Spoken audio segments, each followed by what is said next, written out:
In an escalation of global trade tensions, President Donald Trump's recent tariffs have provoked swift retaliation from key U.S. allies, notably the European Union and Canada. This economic power play has not only strained international relations, but also caused a staggering $127 billion loss for Tesla in a single day. Today we go into the unfolding events, examining the causes, consequences, and potential future implications of this high-stakes economic conflict.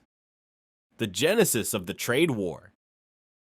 In early 2025, President Donald Trump made a bold and controversial move by announcing sweeping tariffs designed to protect American industries. At the heart of this policy was a 25% tariff on steel and aluminum imports, a measure that directly impacted key trading partners such as Canada and the European Union. The administration defended these tariffs as a necessary step to safeguard national security and revitalize domestic manufacturing, arguing that reliance on foreign metals left the U.S. vulnerable in times of crisis. However, critics across political and economic spheres warned of severe consequences. Many argued that the tariffs would do little to bolster American manufacturing in the long run, and would instead invite retaliatory measures from affected countries. Economists cautioned that the move could disrupt global supply chains, raise production costs for American businesses, and ultimately harm consumers. With the global economy still recovering from previous financial shocks, the risk of an all-out trade war loomed large. The announcement sent shockwaves through international markets, triggering volatility in stock prices and sparking concern among U.S. allies. Leaders from Canada and the EU swiftly condemned the tariffs, warning that such aggressive trade policies would not go unanswered. European Commission President and Canadian Prime Minister issued strong statements, making it clear that they would defend their economic interests and respond with countermeasures. Behind the scenes, diplomatic channels buzzed with activity as nations scrambled to reassess trade agreements and prepare their responses. Some analysts feared a tit-for-tat escalation, where each retaliatory measure would provoke an even harsher response, pushing the global economy toward instability. As tensions mounted, businesses on both sides of the Atlantic braced for the fallout, uncertain of what the next move in this high-stakes economic confrontation would be. Now, the world braced for the next phase of the trade war, one in which the European Union would strike back with its own carefully calculated countermeasures.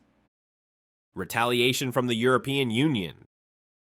True to their warnings, the European Union wasted no time in formulating a decisive response to the US tariffs. In a calculated and forceful move, EU officials announced a sweeping set of countermeasures worth approximately 26 billion euros. These retaliatory tariffs were not merely symbolic gestures. They were carefully designed to inflict economic pain on key American industries, while sending a clear political message. Among the products targeted were iconic American exports such as Harley-Davidson motorcycles, Kentucky bourbon, and Levi's jeans. These goods were chosen with meticulous precision, as they were not only emblematic of American culture, but also deeply connected to industries that employed thousands of American workers. More importantly, these industries were located in politically sensitive states that had played a crucial role in electing President Trump. By selecting goods produced in swing states and regions with strong support for Trump's economic policies, the EU aimed to generate domestic political pressure in the US. The European retaliation was not just about protecting its own industries. It was a deliberate effort to influence public opinion within the United States. European leaders hoped that by targeting American businesses with significant political clout, the economic pain would translate into political consequences, ultimately forcing the Trump administration to reconsider its tariff policies. The EU's response was about more than just economics. It was a firm declaration of resistance against protectionism. European leaders wanted to demonstrate that the global economy was interconnected and that no country, not even the United States, could impose unilateral trade barriers without consequences. The retaliation was carefully structured to serve multiple strategic objectives: economic defense, political signaling, and long-term deterrence against further trade restrictions. By imposing tariffs on highly visible and culturally significant American goods, the EU sought to maximize the political fallout of Trump's protectionist policies. European officials knew that industries affected by the tariffs would lobby US lawmakers and pressure them to act, creating internal divisions within the American government. The goal was to make it clear that trade wars came with real economic costs that would be felt by American businesses, workers, and consumers alike. In addition to the economic impact, the EU's retaliation was meant to reinforce the strength of international alliances. European officials coordinated closely with other major economies, including Canada, Mexico, and China, to present a unified front against US trade policies. This multilateral approach signaled that any further American tariffs would be met with an even greater level of global resistance. As tensions escalated, businesses and consumers on both sides of the Atlantic braced for the impact of this rapidly intensifying economic conflict. The question remained, would these retaliatory measures be enough to force a shift in US policy, or was the world on the brink of a prolonged and destabilizing trade war? Canada's response. Canada, one of the United States' closest allies and largest trading partners, reacted swiftly and decisively to the steel and aluminum tariffs imposed by the Trump administration. Feeling deeply aggrieved by what it saw as an unjust and aggressive economic move, the Canadian government announced its own set of counter tariffs totaling 29.8 billion Canadian dollars, the largest trade action Canada had ever taken against the US. Unlike a purely reactionary move, Canada's response was carefully designed. The tariffs targeted a broad range of US goods, including steel, aluminum, and various consumer products such as food items, household appliances, and even recreational goods. By choosing these products, Canada sought to maximize economic pain for key US industries, while ensuring that Canadian businesses and consumers would not suffer disproportionately. The goal was clear: pressure the US government into reconsidering its trade policies by creating political and economic discomfort in strategically significant areas. Canadian leaders, including Prime Minister Justin Trudeau and Foreign Minister Chrystia Freeland, emphasized that this response was not an escalation but a necessary act of self-defense. Trudeau, in a strongly worded statement, declared that Canada would not be pushed around, and that these tariffs were a direct response to what his government viewed as unwarranted economic hostility from Washington. Beyond the immediate economic consequences, Canada's counter tariffs sent a powerful political message, both domestically and internationally. Within Canada, the government's firm stance rallied public support, uniting political factions and citizens who saw the tariffs as an attack on Canadian sovereignty and economic stability. For many Canadians, this was not just about trade, it was about standing up to an ally that had suddenly turned adversarial. On the international stage, Canada's response reinforced the idea that no country, no matter how close its ties to the US, would accept unilateral protectionist measures without resistance. The tariffs were calibrated to inflict economic pressure on specific American industries, particularly those in politically sensitive states that were key to Trump's electoral base. This mirrored the European Union's strategy and signaled a broader global alignment against US trade aggression. At the same time, Canadian officials took great care to avoid causing undue harm to their own economy. While the tariffs were designed to hit American producers hard, they also ensured that Canadian consumers and businesses had alternative suppliers and domestic production options to mitigate any potential inflation or supply shortages. This measured approach demonstrated that Canada was not seeking a prolonged trade war, but rather a swift and decisive correction of what it viewed as unfair US policies. As the tariffs took effect, tensions between Ottawa and Washington reached new heights. With both sides digging in their heels, the question remained, would economic pressure force the Trump administration to reconsider its trade war, or was this just the beginning of a deeper rupture in US-Canada relations? The impact on Tesla.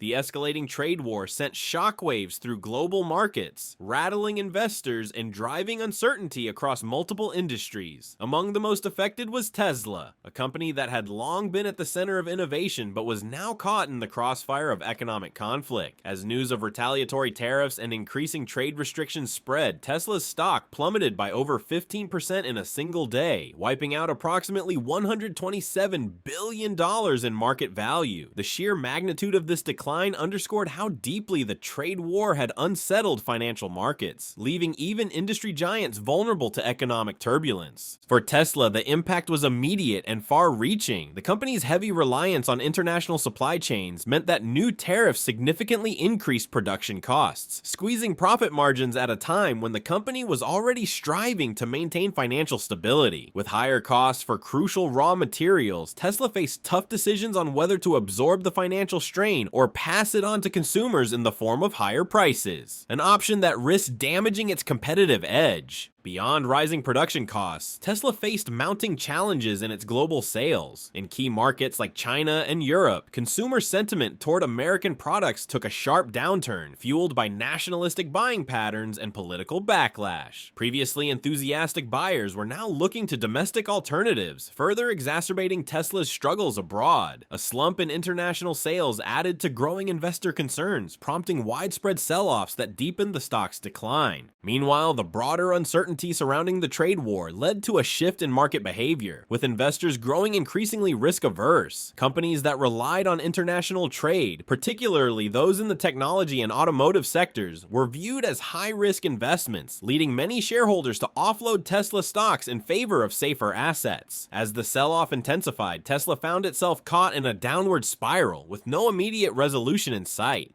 As the trade war continued to escalate, questions loomed over Tesla's ability to adapt. The company faced pressure from all sides: rising costs, declining sales, and shaken investor confidence. Would it find a way to navigate the economic storm, or would it become one of the most high-profile casualties of the trade conflict?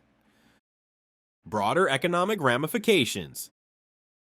The escalating trade war between the United States, the European Union, and Canada sent shockwaves through global financial markets, creating an environment of unprecedented uncertainty. Investors, already wary of economic slowdowns and geopolitical tensions, found themselves navigating a landscape where market stability was no longer guaranteed. The tit-for-tat tariffs triggered violent fluctuations in stock indices, as industries across multiple sectors braced for the financial impact of trade restrictions. Currency markets also felt the strain. The unpredictability of trade negotiations led to rapid shifts in exchange rates, with the US dollar experiencing volatility against major currencies like the euro and the Canadian dollar. Traders and financial analysts struggled to forecast market trends, knowing that each new tariff announcement had the potential to erase billions in market value overnight. This turbulence created a ripple effect, impacting investment decisions and economic growth projections worldwide. Beyond financial markets, the trade war began taking a tangible toll on businesses and households alike. Industries heavily reliant on imported materials, such as automotive manufacturing, construction, and consumer electronics, saw their production costs surge due to new tariffs on essential goods like steel and aluminum. These additional expenses place companies in a difficult position: either absorb the higher costs or pass them down to consumers in the form of price hikes. Many opted for the latter, leading to inflationary pressures that affected everyday purchases, from household appliances to vehicles. For the average consumer, the effects became impossible to ignore. The cost of goods that once seemed stable began climbing, making everything from groceries to clothing more expensive. Small businesses, already operating on tight margins, struggled to keep up with rising costs, forcing some to cut jobs or shut down entirely. What started as a policy aimed at protecting domestic industries quickly turned into a financial burden for households and businesses alike. As the economic consequences mounted, pressure intensified on policymakers to de-escalate the trade conflict. Yet, with no immediate resolution in sight, the world braced for an uncertain future, one where global trade no longer operated under the principles of stability and cooperation, but rather as a battlefield of economic warfare. Political fallout.